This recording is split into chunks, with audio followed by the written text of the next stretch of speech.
स्वागत है बच्चों। आज के इस अध्याय में हम पढ़ेंगे कक्षा 9 का पाठ दुख के अधिकार के प्रश्न उत्तर के बारे में। यदि आप CSE ट्यूटोरियल पर नए हैं तो चैनल को सब्सक्राइब करें और वीडियो पसंद आने पर लाइक करें।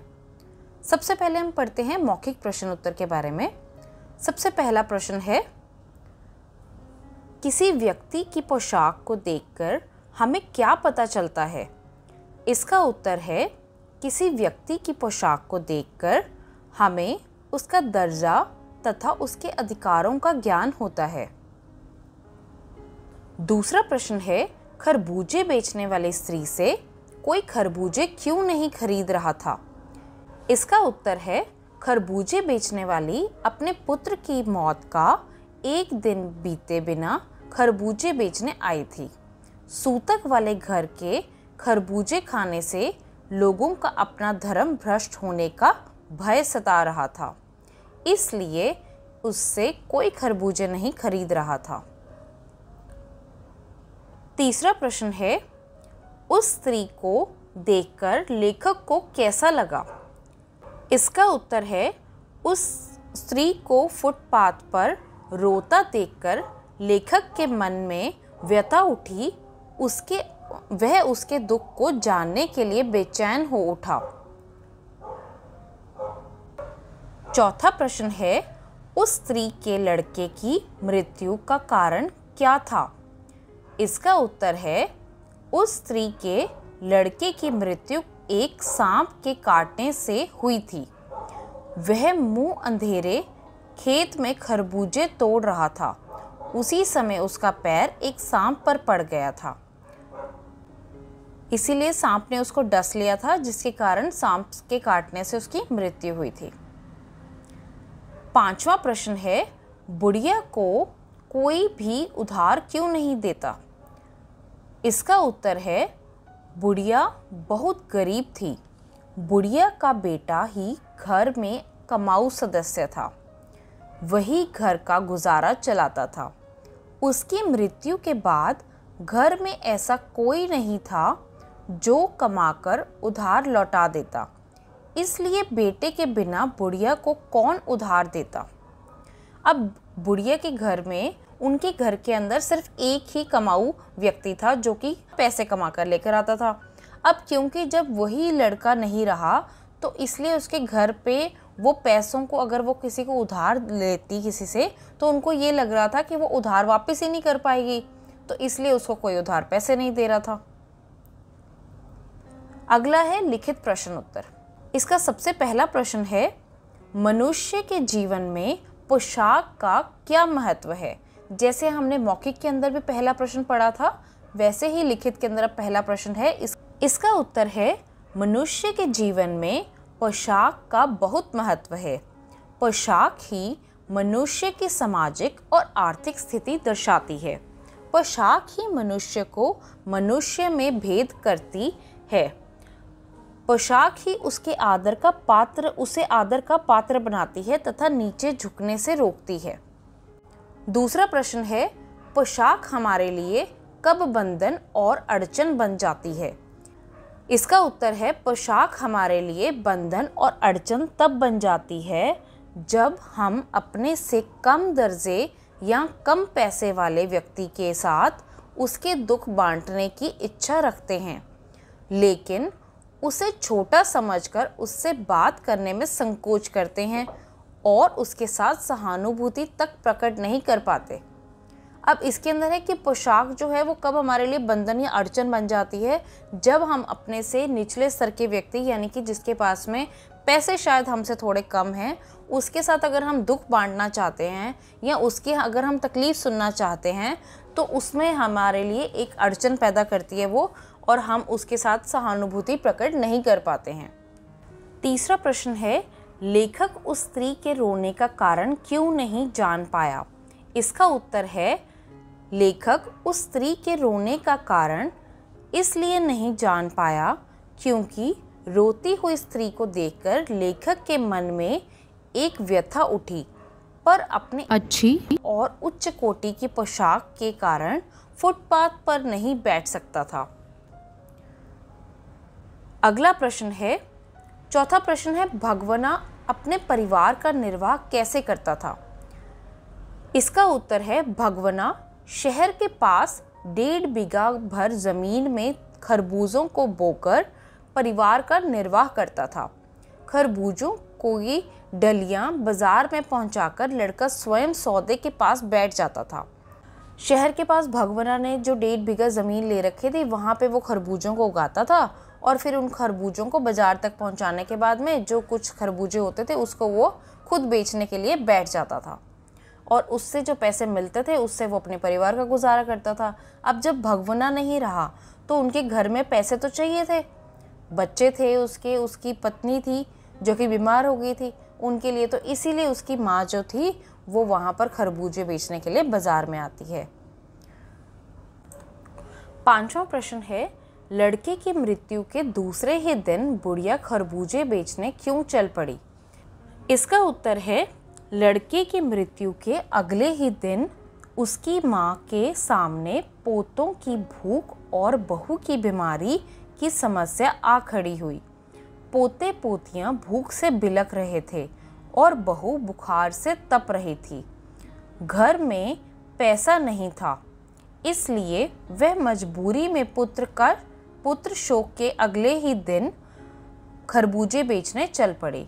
अब इसके अंदर क्या था कि पुत्र के इलाज के लिए उन्होंने जो भी घर में अनाज था और पैसे थे वो उसके इलाज पे लगा दिए थे उसकी माँ ने, बट फिर भी उसका बेटा बचा नहीं, तो इसलिए उसके घर में जो बच्चे थे छोटे छोटे उनको तो खाने के लिए चाहिए था और वो भूख के मारे रो रहे थे और उसकी बहू अपने पति के शोक में वो बीमार हो गई थी और वो बुखार से तप रही थी, तो इसीलिए उसने उनका हाल देखते हुए उसके पास में पैसे कमाने के लिए एक ही तरीका था कि वो बाज़ार में जाके खरबूजे बेचे और वहाँ से जो पैसे मिलेंगे उससे अपने पोते पोतियों को कुछ खाने के लिए ला के दे और बहू के इलाज के लिए दवा ला के दे। इसीलिए वो दूसरे ही दिन खरबूजे बेचने के लिए चल पड़ी। 6वां प्रश्न है, बुढ़िया के दुख को देखकर लेखक को अपने पड़ोस की संभ्रांत महिला की याद क्यों आई? इसका उत्तर है लेखक ने बुढ़िया के पुत्र शोक को देखा। उसने अनुभव किया कि इस बेचारी के पास रोने धोने का भी समय और अधिकार नहीं है। तभी उसकी तुलना में उसे अपनी पड़ोस की संभ्रांत महिला की याद आ गई। वह महिला पुत्र शोक में 2.5 महीने तक पलंग पर पड़ी रही थी। अब इसके अंदर क्या था कि लेखक देखते हैं कि एक महिला जो कि गरीब है, उसके पास में क्योंकि कुछ खाने के लिए नहीं है, घर पे उसको पैसे की ज़रूरत है, इसलिए वह अपने पुत्र का शोक भूलकर भी उसको बाज़ार में पैसा कमाने के लिए आना ही पड़ा। वो अपने पुत्र का घर पे बैठ के शोक भी नहीं मना सकते थे क्योंकि उसके पास पैसे नहीं थे, और उसकी तुलना वो अपने पड़ोस की संभ्रांत महिला से कर रहे हैं क्योंकि वह संभ्रांत महिला अपने पुत्र की मृत्यु के शोक में 2.5 महीने तक पलंग पर ही पड़ी रही थी। डॉक्टर उसके पास में बैठे रहते थे क्योंकि उसको बार बार चक्कर आके वो बेहोश हो जाती थी, तो इसलिए वो उसकी तुलना कर रहे हैं कि किस प्रकार से पैसा जो है वो दुख का शोक मनाने में भी लोगों के अंदर अंतर ले आता है। अगला है, निम्नलिखित प्रश्नों के उत्तर 50 से 60 शब्दों में लिखिए। पहला प्रश्न है, बाजार के लोग खरबूजे बेचने वाली स्त्री के बारे में क्या क्या कह रहे थे? इसका उत्तर अपने शब्दों में लिखिए। उत्तर है, बाजार के लोग खरबूजे बेचने वाली स्त्री के बारे में तरह तरह की बातें कर रहे थे। कोई कह रहा था कि बेटे की मृत्यु के तुरंत बाद बुढ़िया को बाहर निकलना ही नहीं चाहिए था। कोई कह रहा था कि सूतक की स्थिति में वह दूसरे का धर्म भ्रष्ट कर सकती थी, इसलिए उसे नहीं निकलना चाहिए था। किसी ने कहा कि ऐसे लोगों के लिए रिश्तों नातों की कोई अहमियत नहीं होती है, वह तो केवल रोटी को अहमियत देते हैं। अधिकांश लोग उस स्त्री को नफरत की नज़र से देख रहे थे। अब कोई भी उसकी दुविधा को नहीं समझ रहा था। अब इसके अंदर क्या है कि जो बाज़ार में बैठकर जब वो खरबूजे बेच रही थी और वो रो रही थी क्योंकि लोग जानते थे उसका बेटा खरबूजे बेचने के लिए आता था वहाँ पे और उसकी मृत्यु हो चुकी थी, और वो देखते हैं कि अगले ही दिन, क्योंकि सूतक का कुछ समय होता है 13 दिन का, और पर वो 13 दिन के समय से पहले ही अगले ही दिन अपने बेटे की मृत्यु के वहाँ पर आके खरबूजे बेच रही होती है। तो उन लोगों को लगता है कि ये इसको सूतक की स्थिति में बाहर नहीं आना चाहिए था, ये दूसरों का भी धर्म भ्रष्ट कर रही है, उसको अपने रिश्ते नातों की भी अहमियत का एहसास नहीं है कि वो अपने बेटे का घर पे बैठ के शोक मनाती। पर लोगों को इस चीज़ का एहसास नहीं है कि वो उसके घर पे खाने के लिए कुछ नहीं है, उसके पास पैसे नहीं है। लोग उसका दुख समझने की बजाय उसको और भी नफ़रत भरी निगाहों से देख रहे थे, नफ़रत भरी नज़रों से देख रहे थे, जो कि गलत है। दूसरा प्रश्न है, पास पड़ोस की दुकानों से पूछने पर लेखक को क्या पता चला? इसका उत्तर है, पास पड़ोस की दुकानों से पूछने पर लेखक को पता चला कि बुढ़िया का एक जवान पुत्र था, भगवाना। वह 23 साल का था। वह शहर के पास 1.5 बीघे ज़मीन पर सब्जियां उगाकर बेचा करता था। एक दिन पहले सुबह सवेरे वह पके हुए खरबूजे तोड़ रहा था कि उसका पैर एक सांप पर पड़ गया। सांप ने उसे डस लिया, जिससे उसकी मृत्यु हो गई, मौत हो गई। उसके मरने के बाद घर का गुजारा करने वाला कोई नहीं था, अतः मजबूरी में उसे अगले ही दिन खरबूजे बेचने के लिए बाजार में बैठना पड़ा। अब इसके अंदर जब लेखक जो हैं वो बूढ़ी महिला को रोते हुए देखकर आस पड़ोस की दुकानों से पूछते हैं कि ये क्या हुआ, क्यों रो रही है, तो उनको पता चलता है कि इनका एक जवान बेटा था जो कि 23 साल का था और उसका नाम था भगवाना। वो सब्जियां उगाकर बाजार में बेचता था, पर उस दिन वो खरबूजे जब तोड़ रहा था तो उसका पैर एक सांप पे पड़ा और सांप ने उसको डस लिया, जिसके कारण उसकी मृत्यु हो गई। अब क्योंकि घर में कोई और पैसे लाने वाला, कमाने वाला नहीं था, इसीलिए मजबूरी में उसकी माँ को अगले ही दिन बाजार में खरबूजे बेचने के लिए बैठना पड़ा। तीसरा प्रश्न है, लड़के को बचाने के लिए बुढ़िया माँ ने क्या क्या उपाय किए? इसका उत्तर है, लड़के को बचाने के लिए बुढ़िया ने वह सब उपाय किए जो उसकी सामर्थ्य में थे। सांप का विष उतारने के लिए झाड़ फूंक करने वाले ऊंझा को बुला लाई। ऊंझा ने झाड़ फूंक की, नाग देवता की पूजा की गई और घर का आटा और अनाज दान दक्षिणा के रूप में दे दिया गया। उसने अपने आप बेटे के पैर पकड़कर विलाप किया, पर विष के प्रभाव से शरीर काला पड़ गया था और मृत्यु को प्राप्त कर गया अब इसके अंदर क्या है कि जो लड़के को बचाने के लिए उसकी माँ ने क्या क्या उपाय किए थे जो उनकी पहुंच में थे। सामर्थ्य का मतलब है जो भी वह उनकी माँ कर सकती थी वो सब इलाज उन्होंने किए, कि वो उसको झाड़ फूंक करने के लिए ऊंझा को उन्होंने झाड़ फूंक के लिए पैसे दिए, उसको दक्षिणा दी, नाग देवता की पूजा की गई, घर का अनाज जो था वो भी दक्षिणा के रूप में दे दिया गया, बट फिर भी विष के प्रभाव से उसका शरीर काला पड़ चुका था और उसकी मृत्यु हो गई। चौथा प्रश्न है, लेखक ने बुढ़िया के दुख का अंदाजा कैसे लगाया? इसका उत्तर है, लेखक ने बुढ़िया के दुख का अंदाजा लगाने के लिए अपने पड़ोस में रहने वाली एक संभ्रांत महिला को याद किया। उस महिला का पुत्र पिछले वर्ष चल बसा था। तब वह महिला 2.5 मास तक पलंग पर पड़ी रही थी। उसे अपने पुत्र की याद में मूर्छा आ जाती थी। वह हर 15 मिनट बाद मूर्छित हो जाती थी। 2 डॉक्टर हमेशा उसके सिरहाने बैठे रहा करते थे। उसके माथे पर हमेशा बर्फ की पट्टी रखी रहती थी। पुत्र शोक मनाने के सिवाय उसके कोई होश हवास नहीं था, ना कोई जिम्मेवारी थी। उस महिला के दुख की तुलना करते हुए उसे अंदाज़ा हुआ कि इस बुढ़िया का दुख भी उतना ही है, गहरा है, पर उसके पास शोक मनाने का समय नहीं है क्योंकि उसके पास में पैसे नहीं थे।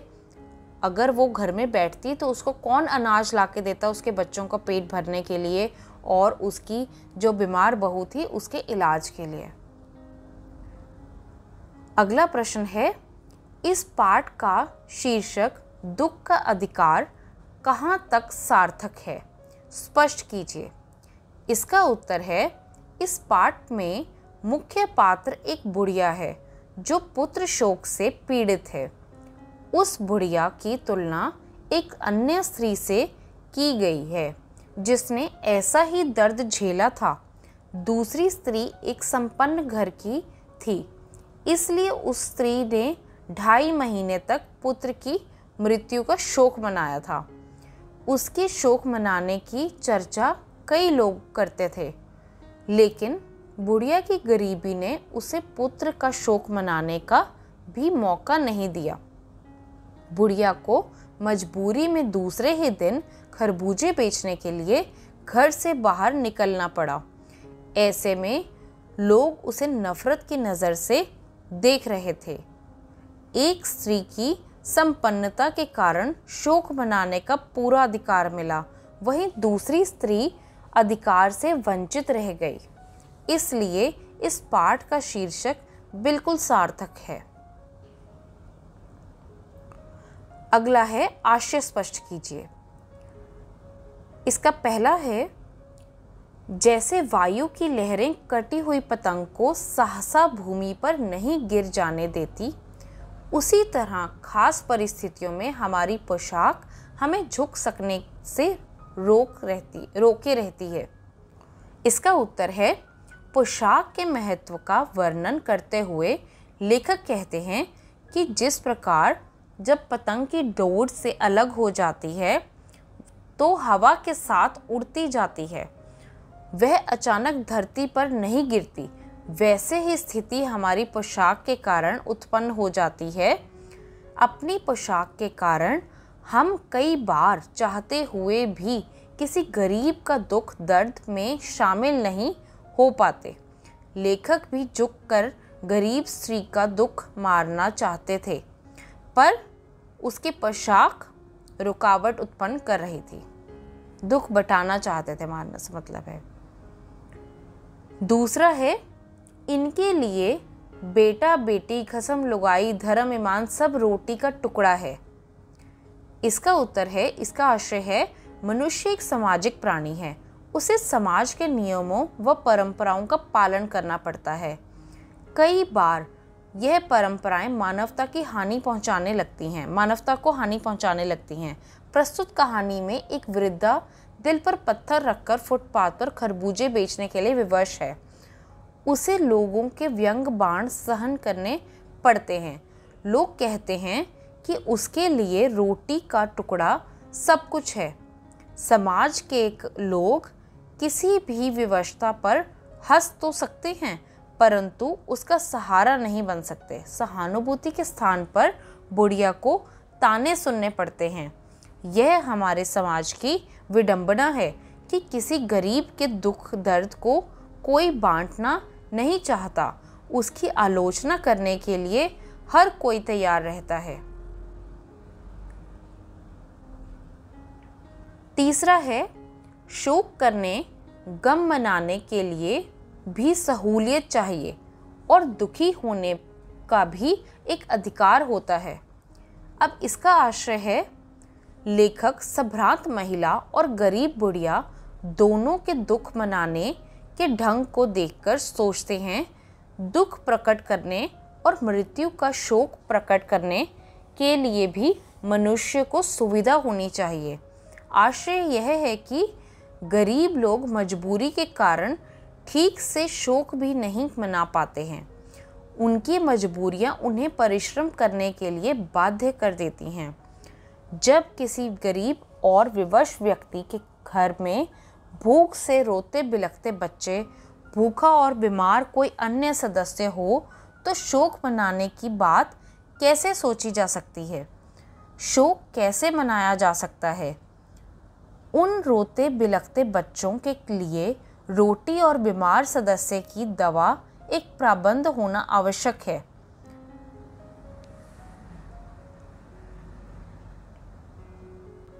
अगला है भाषा अध्ययन। इसका पहला प्रश्न है, निम्नलिखित शब्दों के प्राय लिखिए। पहला है ईमान, ज़मीर, विवेक। दूसरा है बदन, शरीर या तन, देह। तीसरा है अंदाज़ा, अनुमान। चौथा है बेचैनी, व्याकुलता, अधीरता। पांचवा है गम, दुख या कष्ट और तकलीफ। छठा है दर्जा यानी कि स्तर, कक्षा। सातवां है ज़मीन, धरती, भूमि, धरा। आठवां है ज़माना, संसार, जग, दुनिया। नौवां है बरकत, वृद्धि, बांटना। ये आपको शब्दों के पर्यायवाची लिखने थे, तो ये मैंने कुछ लिखे हैं। आपको इसके अलावा कोई शब्द लिखना हो आप वो भी लिख सकते हैं। दूसरा है निम्नलिखित उदाहरण के अनुसार पाठ में आए शब्द युग्मों को छांटकर लिखिए। उदाहरण है बेटा, बेटी। इसके कुछ शब्द युग्म हैं फफक, फफक्कर। दूसरा है ध्वनि, च्वनि। तीसरा है ईमान, धर्म। चौथा है आते जाते। अगला है छन्नी, कन्ना, ककन्ना। छठा है पास, पड़ोस। सातवां है झाड़ना, फूंकना। आठवां है पोता, पोती। नौवां है दान, दक्षिणा। 10वां है मुंह, अंधेरे। ये कुछ शब्द युग्म थे जो इस पाठ के अंदर प्रयोग किए गए थे। आशा करती हूँ बच्चों आपको आज का अध्याय अच्छा लगा हो। अगर आपके कोई भी सुझाव या विचार हैं तो आप मुझे कमेंट सेक्शन में लिख के ज़रूर बताएं, और ये वीडियो आपको कैसी लगी वो भी लिख के मेरे को ज़रूर बताइएगा। और अगर अभी तक आपने चैनल को सब्सक्राइब नहीं किया तो प्लीज़ चैनल को सब्सक्राइब करें और वीडियो को लाइक करें और अपने फ्रेंड्स के साथ भी शेयर करें। धन्यवाद।